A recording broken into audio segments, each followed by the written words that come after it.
বাংলাদেশ জামাত ইসলামী রাষ্ট্রীয় ক্ষমতায় গেলে হিন্দুরা স্বর্ণযুগ পার করবে এবং সত্য এবং নিরাপত্তা থাকবে, এই গ্যারান্টি আমরা দিতে পারি। কারণ বাংলাদেশের মধ্যে ন্যায় এবং ইনসাফের দল জামাত ইসলামী। মানে ক্ষমতায় আসাটা নিশ্চিত মানুষের মনের মধ্যে গেঁথে আছে। আওয়ামী লীগ বিএনপি দুইটাই দেখছি, এখন আমি জামাতরে দেখতে চাই। প্রফেসর ডক্টর মোহাম্মদ ইউনূসকে অনেকেই বলে থাকেন যে ওনার কোনো গাছ নাই, উনি মেরুদণ্ডহীন একজন মানুষ, উনি সমস্ত রাজনৈতিক দলগুলো যা আছে তাদের সাথে সমঝোতা করে কেমনে ক্ষমতায় থাকবে সেই চিন্তা করতেছে। ডক্টর ইউনূসের সাথে ডিল করে বিএনপি ক্ষমতা আসতে চায়, কিন্তু সেটা ব্যর্থ চেষ্টা, এটা কোশ্চিনকালও সম্ভব। বিএনপি প্রার্থী তালিকার রহস্য ফাঁস হয়ে যাচ্ছে। আপনি শুনলে অবাক হবেন, এরা কারা? হতাশাজনক। পিএইচডি ডিগ্রিধারী আমার ভাই মাসুদকে আপনারা ভোট দেবেন, জয়যুক্ত করবেন এবং এলাকার উন্নয়নে আমি আপনাদের গ্যারান্টি দিচ্ছি তিনি অসাধারণ ভূমিকা পালন করবেন। আমরা চাই না বিএনপি ক্ষমতায় আসুক। 5 আগস্টের পর থেকে এখন পর্যন্ত যত চাঁদাবাজি দখলবাজি হইতেছে সব বিএনপি দ্বারা হইতেছে, আর আওয়ামী লীগ থেকে ভয়ঙ্কর হবে ক্ষমতায় আসলে। এখন আমি বলছি আমার উত্তরটা তারেক রহমান বেগম জিয়া ঠিকমতো ট্রেনিং করিয়ে যে শিশির মনে বানাবে এই যোগ্যতা তো ওনাদের নাই। ছাত্র শিবির বা জামাত যেটাই আপনি বলেন না কেন, তারা অনেক বেশি সুসংগঠিত এবং ক্যাডার ভিত্তিক একটি সংগঠন। আপনি এমন একটি নির্বাচন হতে যাচ্ছে যেখানে সরকার দল কারা হবে, সরকারি দল কারা হবে, কে প্রধানমন্ত্রী হবেন, কারা কারা এমপি হবেন, সেটা মোটামুটি নির্ধারিত। আসসালামু আলাইকুম প্রিয় দর্শক শ্রোতা, আশা করি সবাই ভালো আছেন। নতুন একটি ভিডিওতে সবাইকে স্বাগতম। বাংলাদেশের এই মুহূর্তের রাজনৈতিক প্রেক্ষাপট নিয়ে ভিডিওর শুরুতেই বেশ কিছু ভিডিওর অংশ বিশেষ আপনারা দেখেছেন। মূলত আজকের এই ভিডিওটিতে সেই সকল ভিডিওর বিস্তারিত আলোচনা দেখতে পারবেন। ভিডিওর শুরুতেই যে সকল ভিডিও দেখেছেন তা থেকে হয়তো ইতিমধ্যেই আন্দাজ করতে পেরেছেন আজকের এই ভিডিওটি কতটুকু গুরুত্বপূর্ণ হতে চলেছে। অতএব চলুন না টেনে একটি লাইক দিয়ে সম্পূর্ণ ভিডিওটি দেখে আসি। প্রার্থী তালিকার রহস্য ফাঁস হয়ে যাচ্ছে। আপনি শুনলে অবাক হবেন, এরা কারা? হতাশাজনক। একটা বড় দল, দীর্ঘদিন মজলুম ছিল তারা। এই দলের নেতারা, কর্মীরা, নেতারা আরামে ছিল, 5 স্টার হোটেলে ছিল, সরকারের সাথে সমঝোতা করে জেলে গিয়েছিল, আবার বের হয়ে এসেছিল। কিন্তু কর্মীরা ধান খেতে ঘুমিয়েছে, পাট খেতে ঘুমিয়েছে, গরু ঘরে ঘুমিয়েছে, ছাগল বিক্রি করে মামলা চালিয়েছে, চাকরি হারিয়েছে, এলাকায় ঢুকতে পারেনি, অনেকে ক্রসফায়ার দিয়ে হত্যা করেছে। একটা মজলুম দল, সেই দলের প্রার্থী তালিকা অত্যন্ত হতাশাজনক। আপনি অবাক হবেন যে কি ঘটেছে। ফজলু পাগলাকে নমিনেশন দেওয়া হয়েছে। রয়ের যতগুলো দালাল ছিল, চিহ্নিত দালাল, সবাই একদম গুরুত্বের সাথে নমিনেশন পেয়েছে। এর মানে বিএনপির প্রার্থী তালিকায় রয়ের প্রভাব মারাত্মক। রয়ের কোনো দালাল বাদ যায়নি। কিন্তু রয়ের দালালদের মধ্যে আবার ছোটখাটো প্রতিযোগিতায় কেউ কেউ পিছিয়ে পড়েছেন, কিন্তু যারা বড় দালাল তারা কেউ বাদ যায়নি। যেমন রয়ের একদম বিশ্বস্ত দালাল, যেটা হিস্ট্রিক্যালি প্রমাণিত, সেই অজু তত্ত্বের জনক তারেক রহমান, খালেদা জিয়ার নাম নিতে নাকি অজু করা লাগবে, বরকতুল্লাহ বুলু, ভন রয়। বরকতুল্লাহ বুলু নমিনেশন পেয়েছে। বরকতুল্লাহ বুলু রয়ের দালাল, এটা নতুন না। সেই খালেদা জিয়াকে এই যে 111 ঘটনা, তারেক রহমান যে মাইক টেকিয়েছে, এর পেছনে এই বরকতুল্লাহ বুলুর ভূমিকা আছে। বরকতুল্লাহ বুলু কিভাবে রয়ের দালাল, রয়ের স্টেশনশিপের সাথে তার সম্পর্ক কি, ভারতের সাথে তার কানেকশন কি, একদম হাতে কলমে পিনাকি ভট্টাচার্য প্রমাণ করে দেখিয়েছে। জামাত নেতারা আপত্তি করেছিল মইনু আহমেদ 1-11 কুশীলক বা 1-11 সরকারের মূল ডিফ্যাক্টো লিডার যিনি, মইনু আহমেদই তো সব চালিয়েছে। জামাত আপত্তি করেছিল, জামাতের বেশ কিছু নেতা, যে সেনাপ্রধান বানায় না। কিন্তু বরকতুল্লাহ বুলুর চাপে বা তার ভূমিকার কারণে খালেদা জিয়া মইনু আহমেদকে সেনাপ্রধান বানিয়েছে, এবং সেই মইনু আহমেদই 111 ঘটিয়েছে, এবং তার মধ্যে দিয়ে আওয়ামী লীগ ক্ষমতা, এবং তার মধ্যে দিয়ে ফেসিবাদ, যত কিছু সব 111 ভুল ঘটিয়েছে ভারত। ভারত এই মইনু আহমেদের মাধ্যমেই 111 ঘটানোর প্রেক্ষাপট তৈরি করেছিল, গ্রাউন্ড রেডি করেছিল এই বরকতুল্লাহ বুলুর মাধ্যমে। সেই বরকতুল্লাহ বুলু নমিনেশন পেয়েছে। ওপেন দালাল ভারতের, রয়ের এজেন্ট, নমিনেশন পেয়েছে। নিতাই রায় চৌধুরী, আপনারা যারা জানেন না তাদের জন্য জানাই, এই নিতাই রায় চৌধুরী এই রবিউল ইসলাম নয়নের বিপরীতে যিনি নমিনেশন পেয়েছে। খালেদা জিয়ার মামলার নথিপত্র ভারতে পাচার, ভারতের রয়ের হাতে তুলে দেওয়া, এটা খালেদা জিয়ার মামলার নথিপত্র চেয়েছে। এখন যেগুলো কনফিডেন্সিয়াল সেগুলো তো আর ওপেন ওয়েবসাইটে পাওয়া যায় না। সেই কনফিডেন্সিয়াল নথিপত্রগুলো এগুলো ভারতের কাছে সাপ্লাই দিয়েছে নিতাই রায় চৌধুরী। ভারতের টেস্টেড এন্ড ট্রাস্টেড দালাল নিতাই রায় চৌধুরী নমিনেশন পেয়েছে। মানে রয়ের এজেন্ট যেগুলো সবাই নমিনেশন পেয়েছে। বয়স 17 রায়, একদম পিওর এজেন্ট। আমির খসরু মাহমুদ চৌধুরী ভারতের দালাল, হু ডাজন্ট নো, কে না জানে, নমিনেশন পেয়েছে। এবং সেই সংস্কারপন্থী যারা যারা খালেদা জিয়াকে বাদ দিতে চেয়েছিল, তারেক রহমানকে তার পিছিয়ে তারেক রহমান কোমর ভেঙে দেওয়ার পক্ষে ছিল 111-এ, তারা নমিনেশন পেয়েছে। জহিরুদ্দিন স্বপন, বরিশাল 1, তিনি কত বড় সংস্কারপন্থী ছিলেন। মেজর হাফিজ বোলা সংস্কারপন্থী ছিলেন, তারা সবাই পেয়েছেন। বুঝতে পারছেন যে কতটা এলোমেলো বিএনপি রাজনীতি। এরপর এসালমের দালাল যারা আছে এরা সবাই নমিনেশন পেয়েছেন। এসালম গ্রুপ বাদ যায়নি। সালাউদ্দিন এসালম নমিনেশন পেয়েছে। আমির খসরু এসালম নমিনেশন পেয়েছে। চট্টগ্রাম কক্সবাজার অঞ্চলে এসালমের সম্পদ দেখভাল করার দায়িত্বে যারা, সবাই নমিনেশন পেয়েছে। তাহলে বিএনপি নমিনেশন কিভাবে প্রভাবিত হয়, রহস্যটা কি?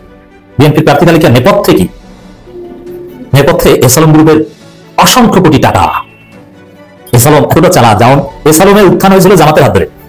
এসালম ছোট্ট ব্যবসা করতো খাতুনগঞ্জে, ইসলামী ব্যাংকের কাছে যেত যে কিছু লোন টোন দেন, আমরা ব্যবসা একটু বাড়াই, ইসলামী ব্যাংক লোন টোন দিত। তারপরে এসালম আস্তে আস্তে আস্তে আস্তে আস্তে আস্তে এত বড় হয়েছে। এরপরে জামাতকে চেনে না, যে অবৈধ ব্যবসা শুরু করেছে তার আর জামাতকে চেনে না। কিন্তু প্রথমে যতদিন বৈধ ব্যবসা করছে ততদিন জামাতের কাছে যেত, ইসলামী ব্যাংক থেকে লোন টোন নিত। সেই এসালম অবৈধ ব্যবসা করতে করতে, হাসিনা অবৈধ সুবিধা নিতে নিতে পৃথিবীর ইতিহাসে অন্যতম সম্পদশালীদের তালিকায় স্থান করে নিচ্ছে। তারা বিএনপি গেছে তাতে কি, এখন আওয়ামী লীগ গেছে তাতে কি, বিএনপি কে কিনে নিচ্ছে। যাদেরকে কিনে নিয়েছে, এসালমকে যারা দেখভাল করার দায়িত্ব নিয়েছে, তারা সবাই এই নাজমুদ্দিন আলমের বিপরীতে ভোলা যে নমিনেশন পেয়েছে, এসালমের কেশিয়ারের মতো তিনিও পেয়েছেন নমিনেশন। রয়ের এজেন্ট, এসালমের এজেন্ট এবং আওয়ামী লীগ কোটায় নমিনেশন পেয়েছে ফজলুল্লাহ। কেমন কতটা নিকৃষ্ট জঘন্য নমিনেশন, বুঝতে পারছেন?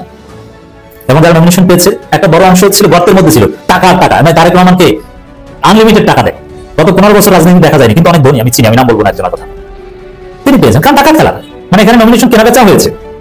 এরপরে কিছু প্রার্থী যেমন সামজিদে তুলি, রাজীব আহসান, এরকম কিছু লোককে আসলে নমিনেশন দিয়েছে, এটা ঠিক। কিন্তু বেশিরভাগই হচ্ছে এসালম, ভারতের রয়ের কোটা এবং টাকা পয়সা কোটা, ঘুষ কোটা, নমিনেশন বাণিজ্য কোটা, এগুলো আছে। সংস্কারপন্থীরা নমিনেশন পায়। এই বিএনপিতে গ্রুপিং থাকবে না এবং সুযোগ পেলে এই তারেক রহমান দেশে আসতে পারে নাকি শুরু তার বহি নিরাপত্তার জন্য, না আভ্যন্তরীণ কারণে। কারণ যারা তারেক রহমানকে এই বিদেশে পাঠিয়েছে এবং জঘন্য পরিস্থিতি স্বীকার করেছে, তারা আজকে নমিনেশন পাচ্ছে। বরকতুল্লাহ বুলু, জহিরুদ্দিন স্বপনরা। নাসিরউদ্দিন পাটোয়ারি এনসিপি হিট নেতা, তিনি একটা চমৎকার কথা বলেছেন, বিএনপির প্রার্থী তালিকা হতাশাজনক, অনেকেই গডফাদার। এটা টোটাল প্রার্থী তালিকার একটা সুন্দর মূল্যায়ন। 5 আগস্ট পরবর্তী নতুন বাংলাদেশের ক্রিয়েটিভ রাজনীতি, পরিবর্তিত রাজনীতি বিএনপি ধারণ করতে পারেনি। হতাশাজনক প্রার্থী তালিকা। এবং যারা চান্দাবাজ করে, চান্দাবাজির সিন্ডিকেট, তারাই পেয়েছে। কক্সবাজারের মাছের দেব দখলকারী, ইয়াবা ব্যবসায়ীদের মূল পরিচালক, এরা সবাই নমিনেশন পেয়েছে। এবং এদের আসল ব্যবসাটা সালাউদ্দিন। এসালামের গাড়িতে চলে, এসালামের সম্পদ টম্পদ দেখভালের দায়িত্ব নেয়, সবাই নমিনেশন পেয়েছে। এবং এই যে আমি নিটাইরের চৌধুরীর কথা বললাম, বুলুর কথা বললাম, একদম প্রিয় দালাল, সব নমিনেশন পেয়েছে। বিএনপি ঘোষিত আসন্ন জাতীয় নির্বাচনের প্রার্থী তালিকা হতাশাজনক। যাদের প্রার্থী মনোনীত করা হয়েছে তাদের অনেকেই গডফাদার বলে পরিচিত বলে মন্তব্য করেছেন জাতীয় নাগরিক পার্টি মুখ্য সমন্বয়ক নাসিরউদ্দিন পাটোয়ারি।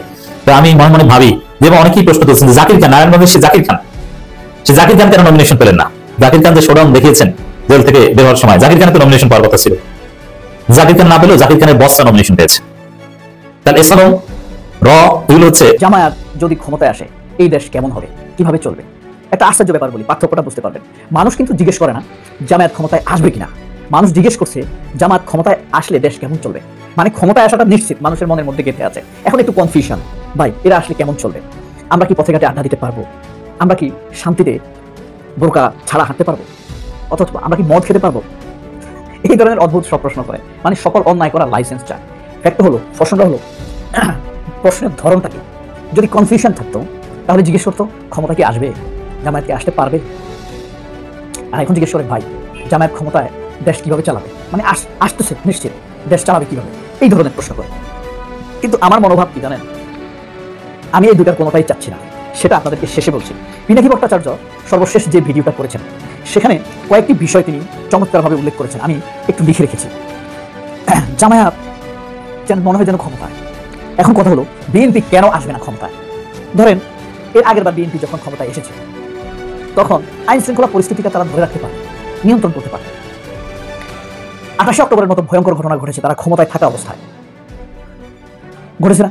অর্থাৎ তারা পরিস্থিতি তাদের কন্ট্রোলে ছিল না, দেশটা তাদের নিয়ন্ত্রণে ছিল না, তাদের অসচেতনতায় দেশটা কিছু অংশ ভারত নিয়ে গিয়েছে। কিছু অংশ বলতে জমি না, নিয়ন্ত্রণ, কিছু জিনিসের নিয়ন্ত্রণ ভারত নিয়ে গিয়েছে।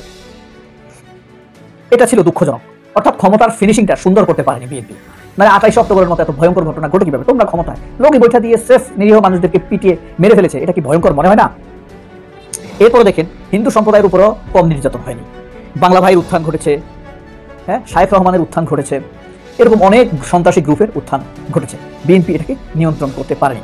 এরপর বাংলাদেশের মানুষকে অহরহ জঙ্গি বানিয়েছে, এমনকি তারেক রহমানের সাথে জঙ্গিদের হাত রয়েছে এমন অভিযোগ প্রতিষ্ঠা করে ফেলেছে। তারেক রহমান 10 লাখ অস্ত্র মামলা আনছে, এটা মিডিয়া প্রথম আলো প্রতিষ্ঠা করে ফেলেছে। হ্যাঁ, তারপরে 21 আগস্টের গ্রেনেড হামলা মামলা খালেদা জিয়া ঘটিয়েছে, এই মিথ্যা খালেদা জিয়া ঘটায় না, এই মিথ্যা প্রতিষ্ঠা করে ফেলেছে কে? প্রথম আলো, জনকণ্ঠ, ডেইলি স্টার। এরা বিএনপি কি এর বিরুদ্ধে ন্যারেটিভ দাঁড় করাতে পেরেছে? এসব মিথ্যাচারের বিচার করতে পেরেছে? আবার যদি বিএনপি তাহলে ক্ষমতায় আসে তাহলে এই দেশের মানুষকে আবারও জঙ্গি বানাবে। প্রথম আলো, daily star, Janakantha, 71 TV, Kaler Kantho, মানুষের পক্ষে বিএনপি কি তখন দাঁড়াতে পারবে? অতীতের খালেদা জিয়ার বিএনপি একটা শক্ত বিএনপি ছিল, সেটাই পারেনি। আর এখন নিয়ন্ত্রণহীন বিএনপি কি সেটা পারবে? এটা হলো আমার প্রশ্ন। এই ব্যর্থতাগুলোর কারণেই মানুষ বিএনপিকে ভোট দিতে চাইবে না, অন্তত যাদের এই বিষয়গুলো মনে আছে। এগুলো কিন্তু গুরুত্বপূর্ণ ইস্যু। এরপরে আজ দেখেন, নিজেদের সন্ত্রাসীকে দমন করতে পারে না বিএনপি, এই কারণে র্যাব নামানো হয়েছিল। এর বিপরীতে দেখেন একটি পরিষ্কার একটি ধারণা আপনি পান কিনা, সেটা হলো জামায়াত দুর্নীতিবাজ না, জামায়াত সাধু না, সুফি না, ফিসাব না, কিন্তু রাজনৈতিক ক্ষেত্রে আপনি দেখেন সে চুরি করে নাই, সে জনগণের অর্থ মারে নাই। তাদের মন্ত্রণালয়, দুটি মন্ত্রণালয় ছিল এবং সেখানে সামান্যতম দুর্নীতির অভিযোগ পাওয়া যায় না। তাদের অনেক অভিযোগ আছে ভাই, তাদের মধুদিবাদ নিয়ে আপনি কথা বলতে পারেন, তাদের আপনি এই ধীর সিদ্ধান্ত নিয়ে কথা বলতে পারেন, স্লো সিদ্ধান্ত নিয়ে কথা বলতে পারেন, কিন্তু তারা চোর না। আমি আশা করছি সম্পূর্ণ ভিডিওটি দেখেছেন এবং এই ভিডিওটির সাপেক্ষে আপনার কি মতামত অবশ্যই কমেন্ট বক্সে জানিয়ে যাবেন। ভিডিওটি ভালো লেগে থাকলে শেয়ার করতে ভুলবেন না। আমাদের এই চ্যানেলে নতুন হয়ে থাকলে চ্যানেলটি সাবস্ক্রাইব করে চ্যানেলের পাশে থাকবেন। আর যারা ইতিমধ্যে চ্যানেলটি সাবস্ক্রাইব করেছেন তাদেরকে অসংখ্য ধন্যবাদ। দেখা হবে নতুন কোনো ভিডিও নিয়ে, ততক্ষণ সবাই সুস্থ থাকবেন। আল্লাহ হাফেজ।